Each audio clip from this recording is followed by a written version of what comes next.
In this session of discussion, we'll be turning our attention to a different kind of theory of social change. So far we have been discussing theories which go by the name of linear theories. Line or straight line was the imagery in those theories. Now we'll be looking into cyclical theories derived from the word cycle, some kind of a circle.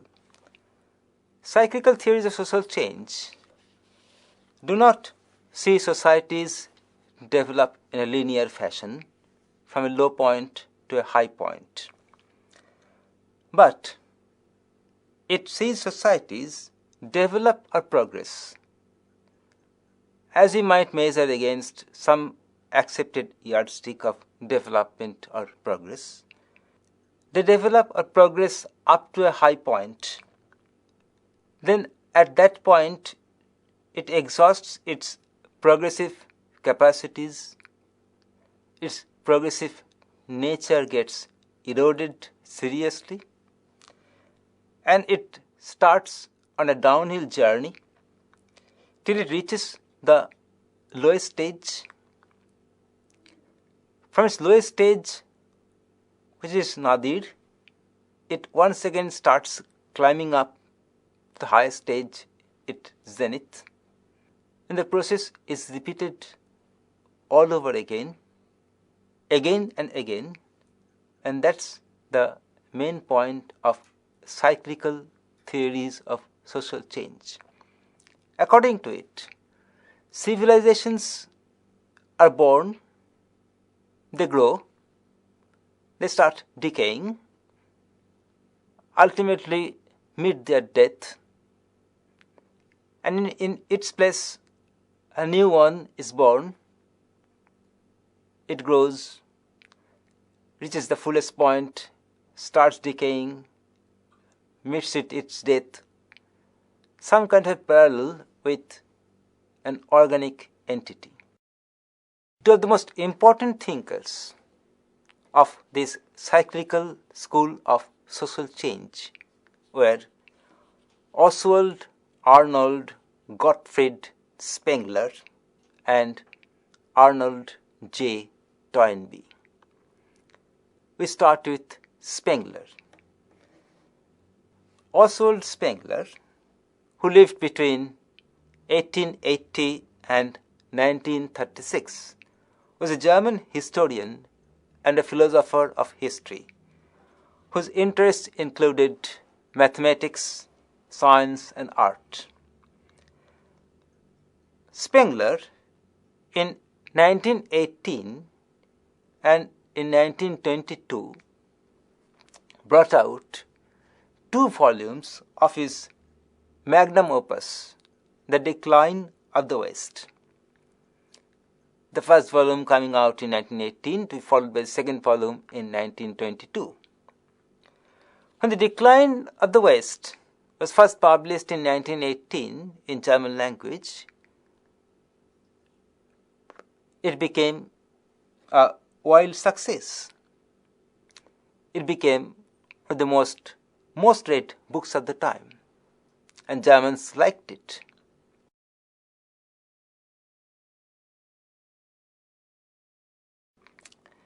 Now just explaining the background in a very short fashion.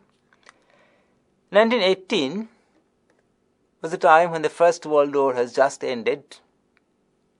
1914 to 1918 First World War. Germany has lost the war, and the great powers, by virtue of the Versailles Treaty, has imposed a set of humiliating conditions on Germany. They had to financially compensate the victorious side, known as reparations.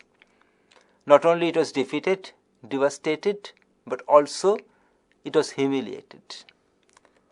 Now this once great German nation found in Spengler's writing some kind of a hope, because Spengler wrote that if civilizations can decay, it can once again be born in a new fashion. and that gave the Germans of the 1920s something to hope for about their nation. Now, what did Spengler try to tell us in his The Decline of the West? What were his basic ideas?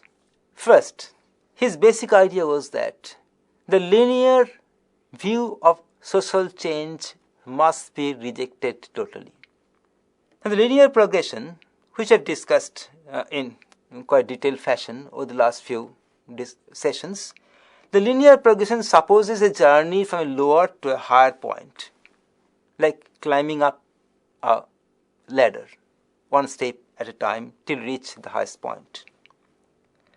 Now, Spengler was forthright in holding out that this linear view should be totally rejected.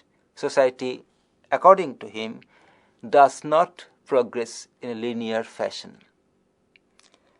Secondly, now, when he's talking about the cyclical way of social change, the cyclical movements of history, Spengler was not talking about mere nations or states or races or events.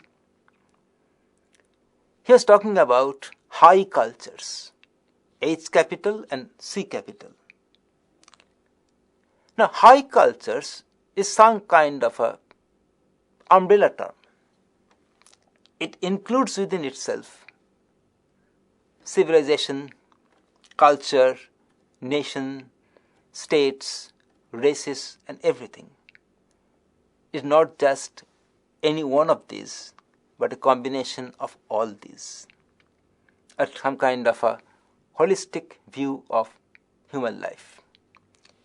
Now, Spengler says that history has given us 8 high cultures: the Indian, the Babylonian, the Egyptian, the Chinese, the Mexican, that is the Mayan Aztec, the Arabian, the classical, the Greece and Rome, and European Western. Each high culture having its own symbols, having its own modes of thought, having its own civilizational characteristics. Now, these high cultures are living things. They're organic in nature, and they pass through the cycles of or stages of birth, development, fulfillment, decay, and death, just as an organic being does. And this morphology of history was what we find in Spengler's writings. And according to him, all previous cultures have passed through this process.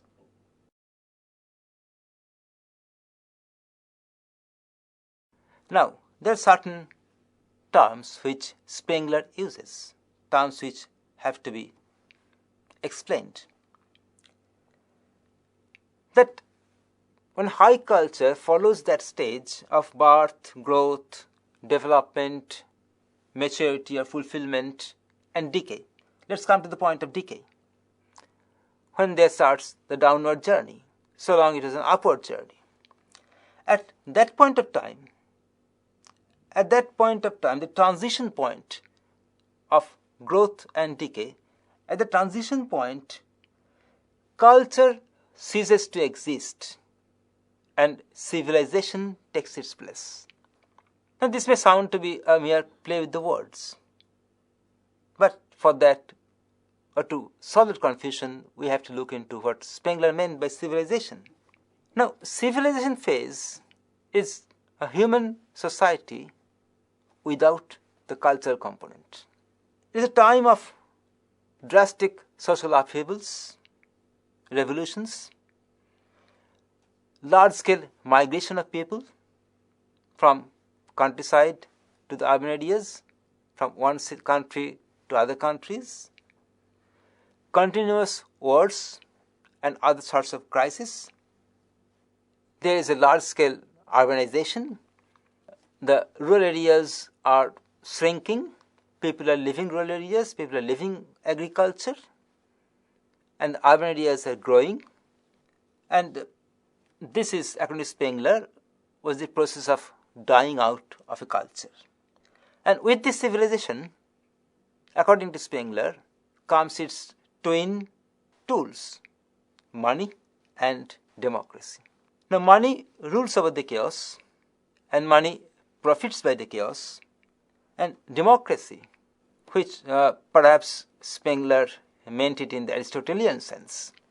Aristotle was when Aristotle meant democracy, referred to democracy, he meant some kind of a mobocracy, rule of the mobs.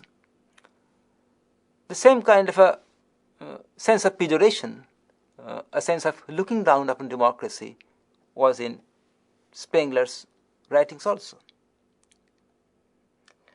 Now, there comes a time when all the negative sides of human civilization comes to the forefront. Chaos, corruption, crisis, life's danger, and topped by some kind of a facade democracy beyond which money plays its own game.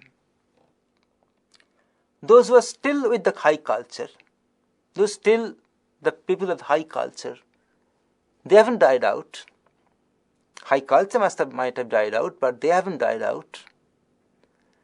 They started regrouping themselves to bring back the old order, to bring back the whole old high culture type of society. And since men were not having a good life, they're also highly discontent group. They naturally wanted to go back to the glorious past.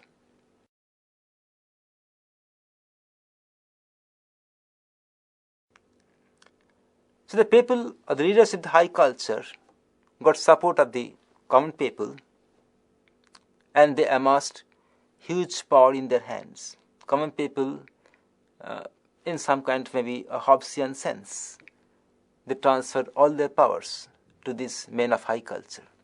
So they became highly powerful individuals with all the popular support behind them, with all the cultural input within them.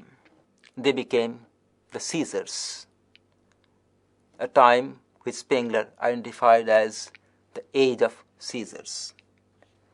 And these Caesars, they start battling for control of the earth. Now, are we finding in this idea, or can we find in this idea, some kind of an imagery of the First World War, which Lenin described as fights between imperialist powers over who will control how much market. So the age of Caesars ends in some kind of imperialism and imperialist warfare. Warfare is to control the earth. So, in a nutshell, there's chaos all around, and people were simply disenchanted of the life they had come to enjoy, life they have to live, and they are trying to go back to their past occupations, past value systems, in a word, the glorious past. So out of all this chaos, there was a rebirth of a longing to return to the days of yore, to return to the previous culture. There's born some kind of a second religiosity, a replication of the earlier one high culture replacing another high culture which has met its death. It is some kind of a phoenix being born out of the fire which has burnt out the earlier phoenix. And once again, the cycle starts with the birth of the new high culture. It grows, it matures, it reaches high point, and there starts the decay. Once again, a new kind of civilizational crisis takes place, and the entire system is replaced by a third new high culture.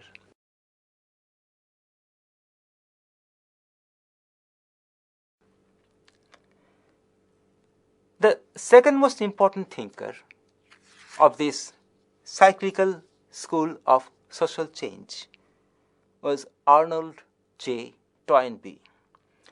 Toynbee was a British historian who published his 12-volume writing on history of human development. The name was A Study of History. And it theorized that, these 12 volumes theorized that all civilizations pass through several distinct stages: genesis, growth, time of trouble, universal state, and disintegration. All civilizations pass through these stages: genesis, that's birth; growth, time of trouble, universal state, and disintegration. In these 12 volumes, A Study of History, Toynbee looked into the birth, growth, and decay of some 21 to 23 major civilizations in the world. To name a few of them: the Egyptian, the Andean, the Sumeric, the Mayan, the Indic, the Western, etc. Now, what happens? What is the process? We have just seen in Spengler some kind of a process of growth, birth, growth, decay, death, and rebirth once again. Societies develop, they acquire expertise in solving problems which they have to face normally. Now, they go on amassing solutions to problems as they face, till they come to a stage when they have overdeveloped their structures for solving problems, and they cannot solve anymore any new problem.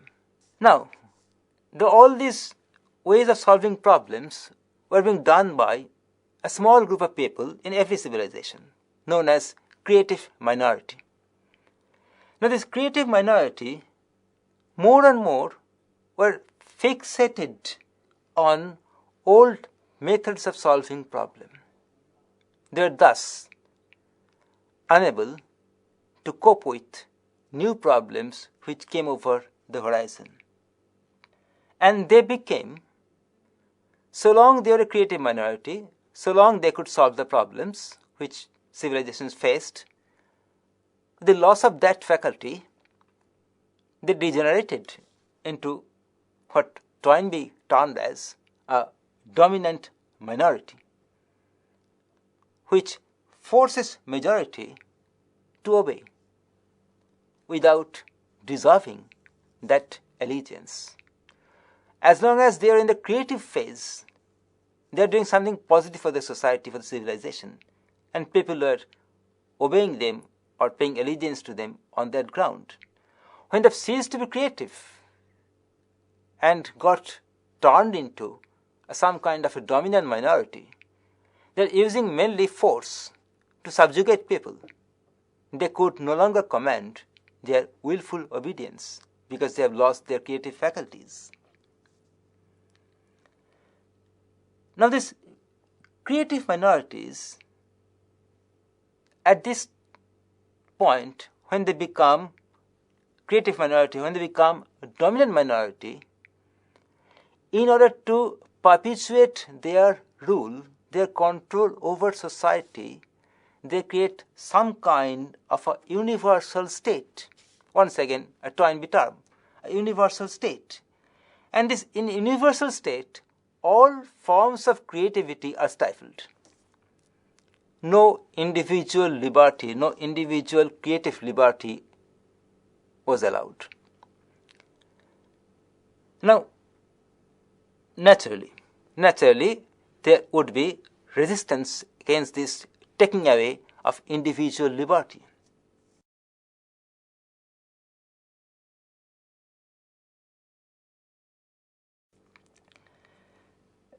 Now, two sets of people, according to Toynbee, come up: internal proletariat and external proletariat. The internal proletariat are people within that particular civilizational society who are resenting the loss of their freedom, who are resenting to pay their allegiance on the basis of force. They became hateful towards the rulers. They made the violence of the rulers with their own violence. There came about a time of some kind of internal rebellion, some kind of internal revolution. And the external proletariat are the warmongers of other nations. Now, this internal proletariat, through their struggle with the universal state, through the struggle to restore their creative liberty, the struggle to restore their freedom, they created among themselves some kind of a bonding, some kind of a new group which wants to see a new kind of civilization being born. This new group, this new bonding, this new community, Toynbee calls a universal church. A universal church. Now, in this particular environment, when people are living some sort of hopeless life, being faced by some kind of universal state, they took two possible ways: either lapsing into the past or looking into the future. They're trying to forget their present. The present is not acceptable to them. So they lapsed into the past. Times glorious, how glorious was the past, all such kinds of feeling, a propensity to recreate the lost times, the lost situations. And other was to look into the future, to create some kind of a future society. Now, out of all these actions and interactions was born the new community, Toynbee's universal church, which was trying to bring in a rebirth, trying to bring in a new civilization, the birth of a new civilization which would start growing once again. Now, this is how Toynbee was trying to explain the process of social change. He tried to be empirical. He tried to build up his theory on the basis of historical evidence, as he studied more than 20 human civilizations, and tried to show that we all know that civilizations have come and gone.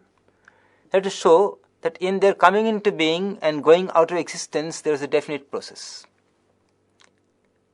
And was trying to portray that process through stages of growth, maturity, decay, and ultimate death.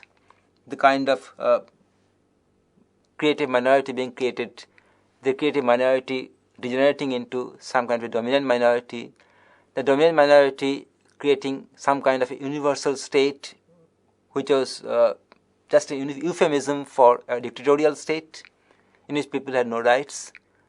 The people are slowly rising up against this kind of universal dictatorial state, and they are grouping together, and ultimately this universal state meets its death, and this new grouping gives birth to a new civilization, which would once again follow the previous stages and would once again meet with its own death to pave the way for a further new civilization.